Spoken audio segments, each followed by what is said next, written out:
Hey everyone, welcome back. Ready for another deep dive. Today we're going to be exploring something pretty interesting. A narrative about how 4 gurus were established. And we're also going to be looking at this idea of the jambu tree that pops up. Yeah, definitely. We'll try to unravel that symbolism a bit later. It's a fascinating journey through ancient Indian tradition. It really is. So we've got these excerpts from a couple of different texts.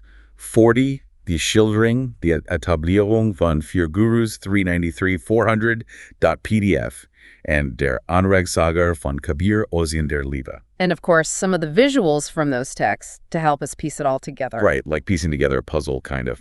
And the way they use language is so evocative and symbolic. It pulls you right in. Okay, so let's get into it. We're introduced to this central figure, and he describes establishing these gurus.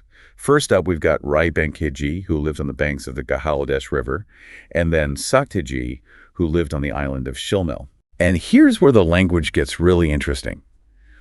Instead of just saying he appointed them or anything, there's this powerful phrasing like, I made him the liberator of souls. Yeah. And gave him the authority to liberate. It makes you stop and think, what does liberation actually mean here?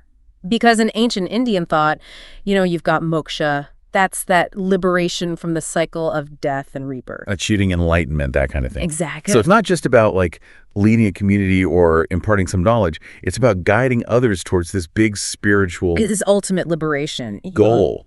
And that word authority is interesting too. Oh, absolutely. It implies a certain power that's been given, right? It suggests there's this spiritual lineage. It's like he's initiating them into this tradition. Exactly. Yeah. And that idea of lineage is so important because it's not just about one guru. It's about the continuation of the teachings, the passing down of this spiritual authority through the ages. And that brings us to the 3rd guru, who was actually a king named Chatur Bhuj.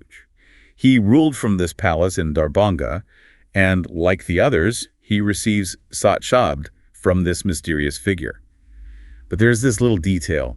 Chatur Bhuj didn't recognize him at first. That's a fascinating detail, isn't it? Because it makes you question those outward signs of authority. It suggests true spiritual power doesn't always align with those things. Because he's a king.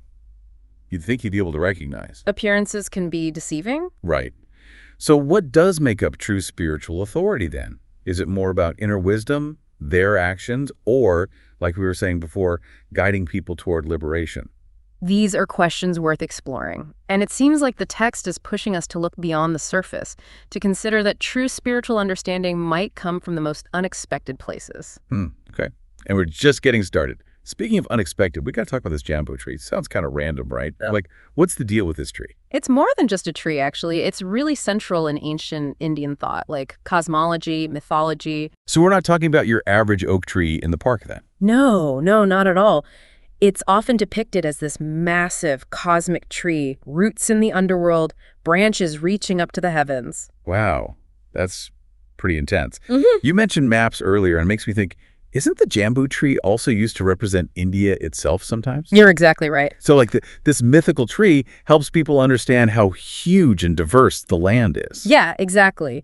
The jambu tree, it's supposed to bear all kinds of fruit, right? So the Indian subcontinent, it's home to tons of cultures, different languages, spiritual traditions. It's a way to see how everything's connected, even with all the differences.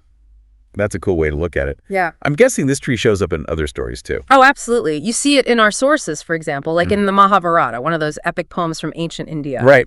And in the Mahabharata, the jambu tree is on Mount Meru, which is, well, it's kind of a big deal. Because Mount Meru is like the center of the universe, right? Exactly. That axis mundi where everything connects. So the jambu tree is at the very heart of everything.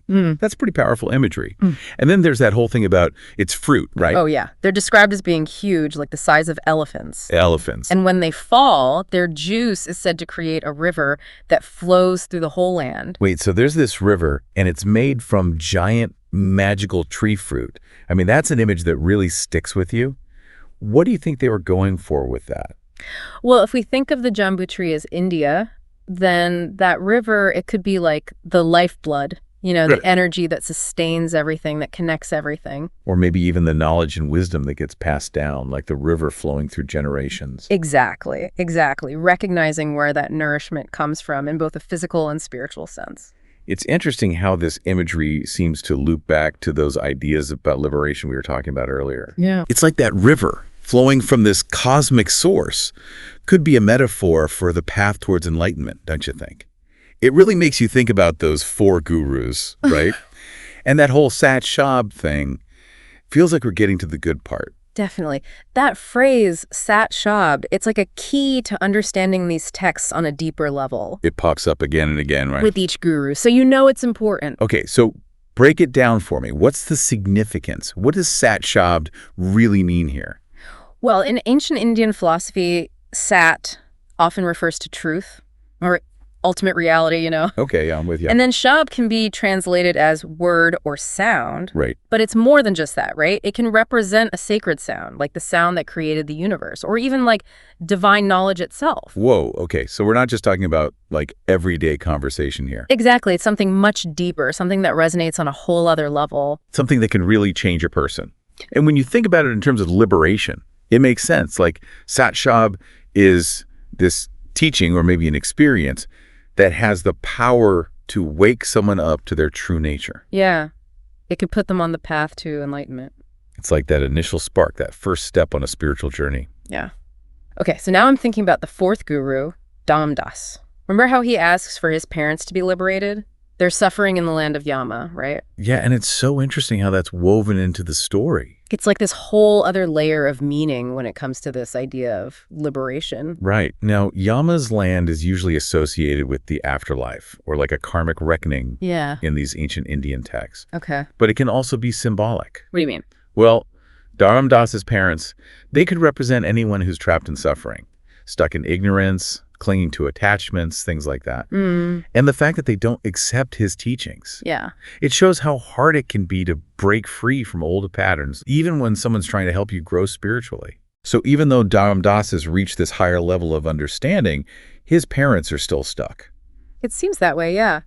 And it reminds us that liberation is a personal journey. You can't force it on anyone. Everyone has to find their own way. It makes me think of the bamboo tree again. You know, like the fruit is there offering nourishment, but you have to choose to reach out and take it. I love that analogy. It highlights the importance of individual choice in our spiritual growth. We can learn from others, but ultimately we have to walk the path ourselves. We covered a lot of ground today. 4 gurus, Sat Shabd, the bamboo tree. This ancient Indian tradition is so rich and complex. It makes you realize how much more there is to explore, right? Absolutely. These stories, they have so much depth and wisdom hidden within them.